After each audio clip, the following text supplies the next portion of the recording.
જય શ્રી કૃષ્ણ। સાબુદાણાની વેફર જો વ્હાઈટ કલરની આપણે પાડી હતી। વ્હાઈટ કલરમાં આપણે ખાલી સૂકા મરચાં ખાંડીને અને આદુ ને મરચું ને જીરું અને સ્વાદ અનુસાર મીઠું નાખીને થોડાક ગાંઠિયા પાડ્યા છે।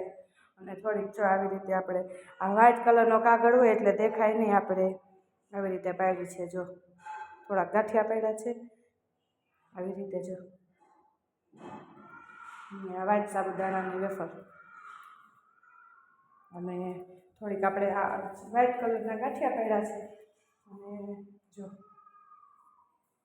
આમાં આપણે યલો કલરની પાડી હતી, જેની મેં રેસીપી નાખી છે યુટ્યુબમાં, તમે સબસ્ક્રાઈબ કરીને જોઈ લેજો। તો તૈયાર છે આપણી સાબુદાણાની બંને પ્રકારની વેફર, વ્હાઈટ ને યલો। ગાંઠિયા પાડ્યા છે। જય શ્રી કૃષ્ણ, બાય બાય।